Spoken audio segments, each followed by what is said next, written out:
Filmate, hvorhen? Hvorhen? Nu?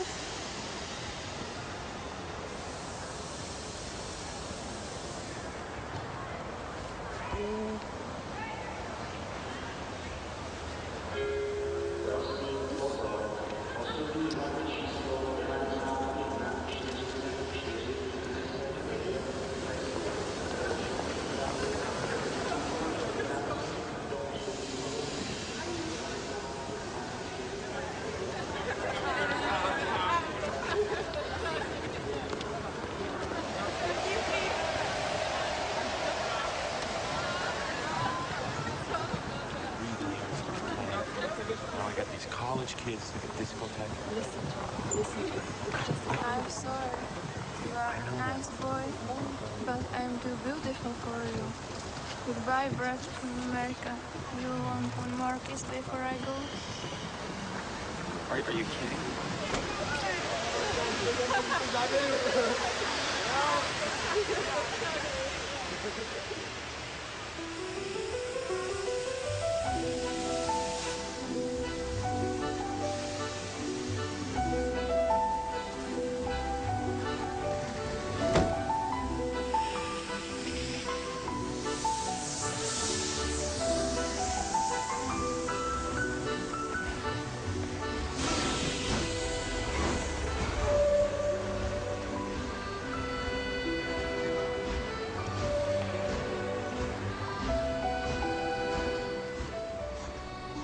I'm here tonight to tell you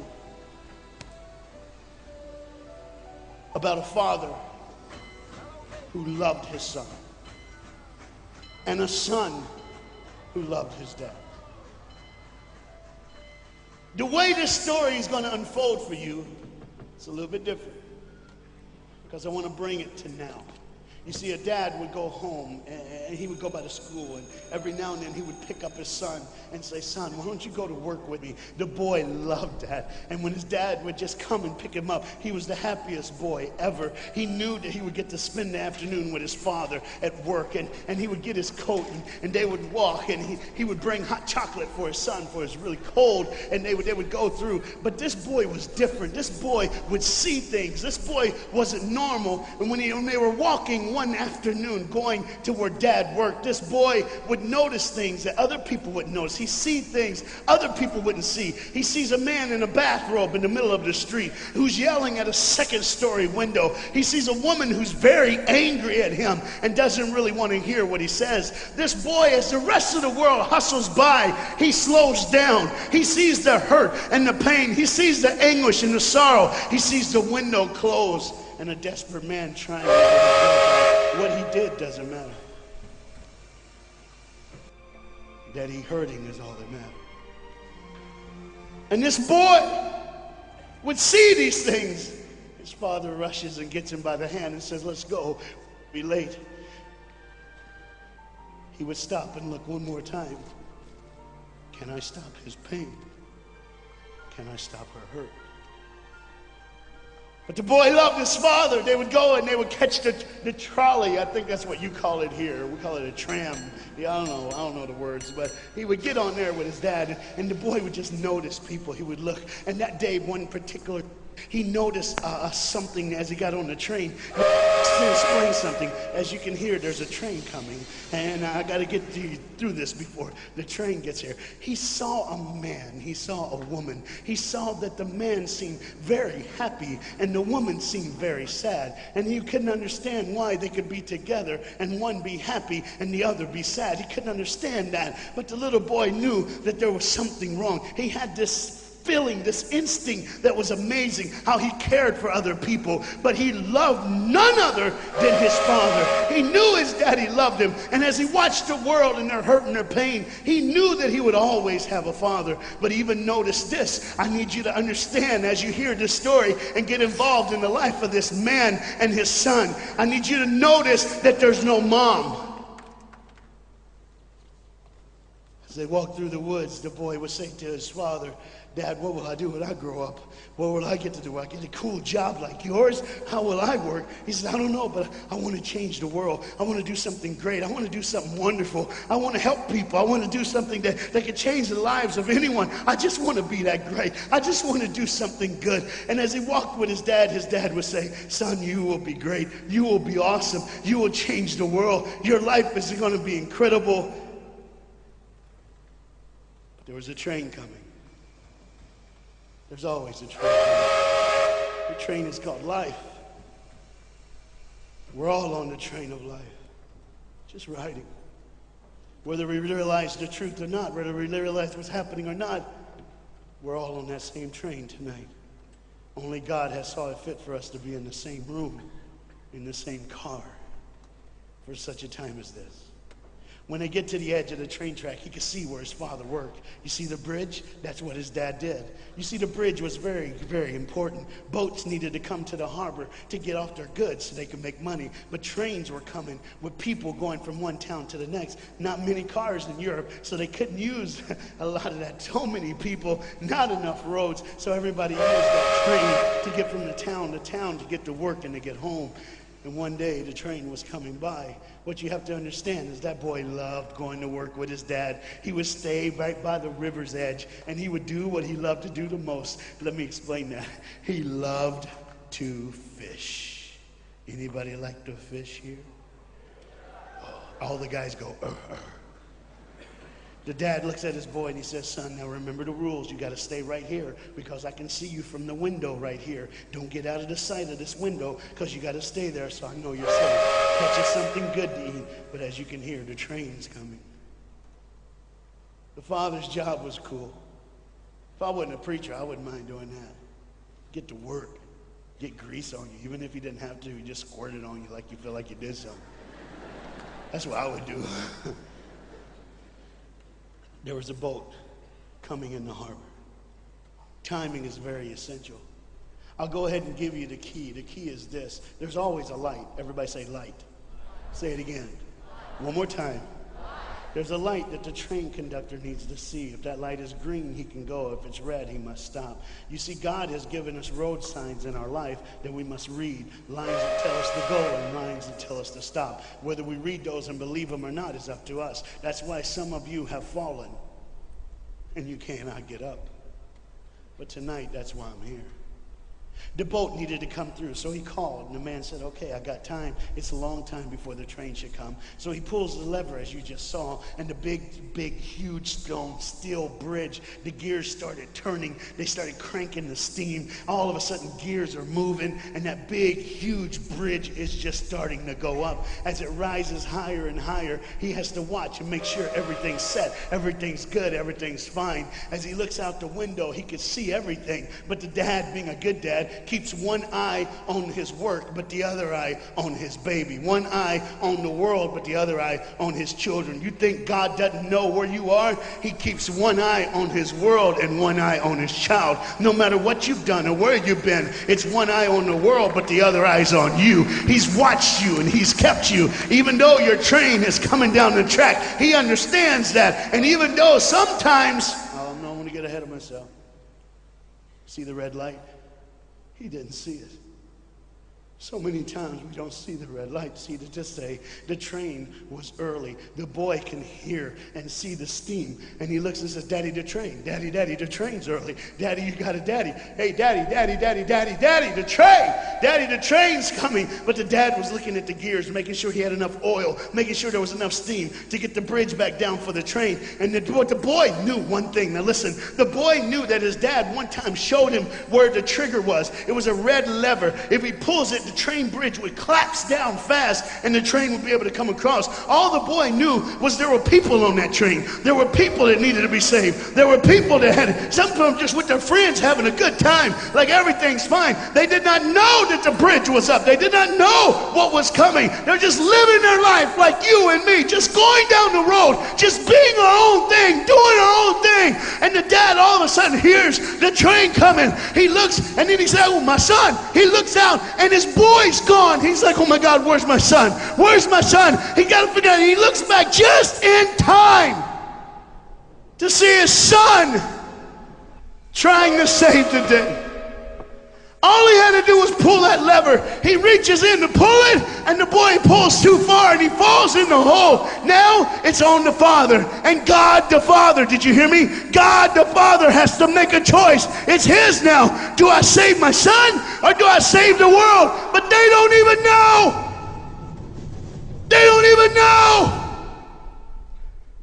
The greatest decision of his life. He can blame it on them not seeing the red light. He can blame it doesn't matter anymore. Pull the lever, save the world. Leave it up, save your son. For God so loved the world that he gave his only son.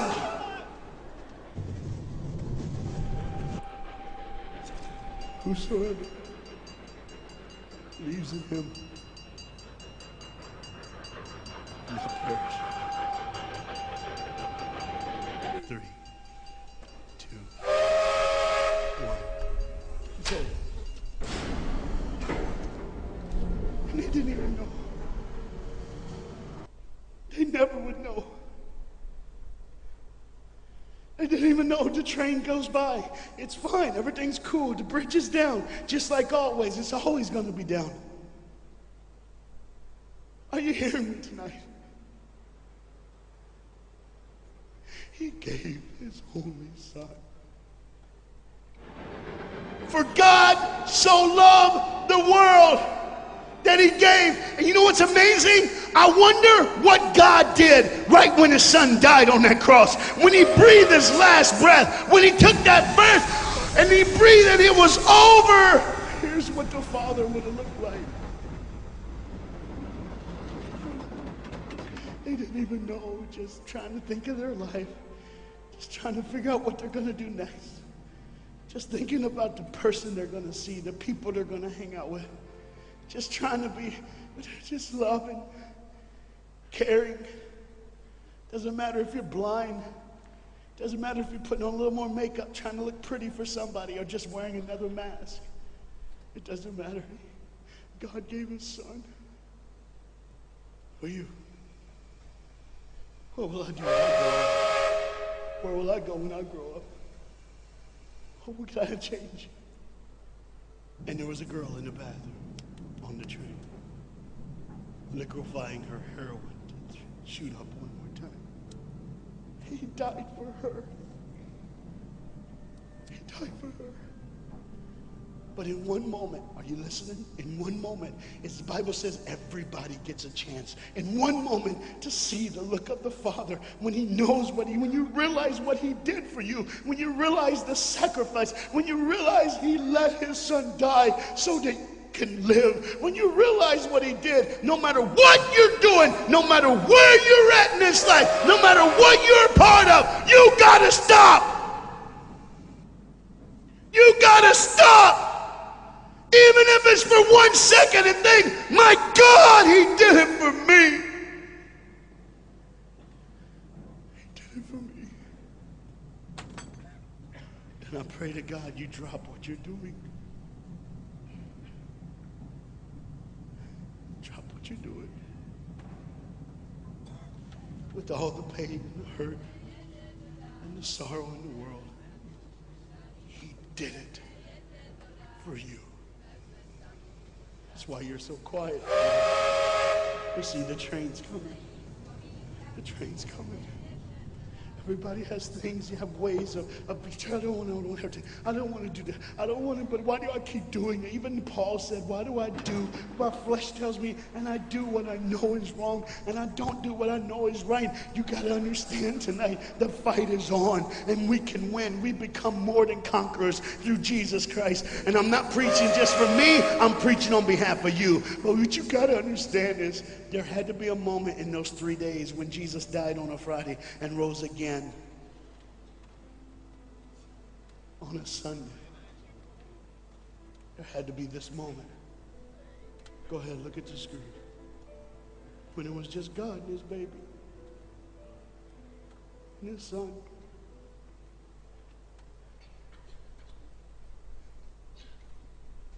Every sin that's ever been committed in this auditorium is rolling through your mind right now. I'm here to tell you that as the sun sets in the afternoon, the sun will rise again. And when the sun rises again, you cannot change your past, but you can change your future. You see, it's always a different day. One day someone lives, the next day they die, the next day you wake up and you're still living. You're like, why am I going to live? Why does this have to be my turn? Why can't I? You can just preach. I could have stopped, but I need you to see the whole picture here.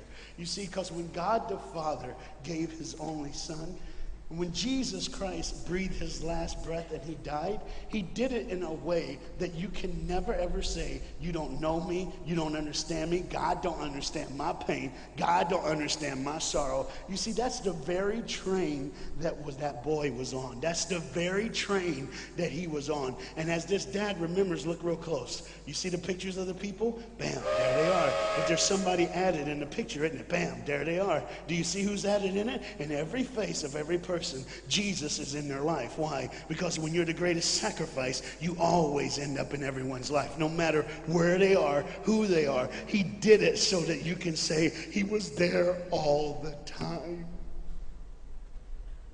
waiting patiently in line. Jesus Christ was there all the time. And the train keeps going. The train keeps coming. Train keeps moving. People keep living and people keep dying. And God the Father just watches it all. One eye on the world, the other eye on you. Some of you are starting to figure it out. You're like, what is he looking for? Just one girl. Because see, the whole horrible day, God only had his eyes on one person.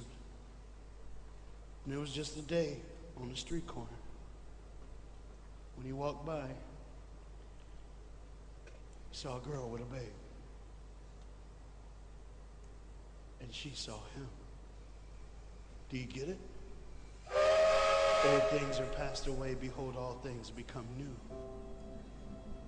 He did it so that we can live.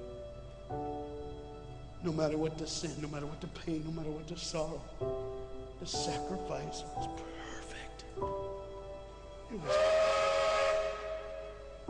And it was for you. And God the Father watches it all unfold. And all he can say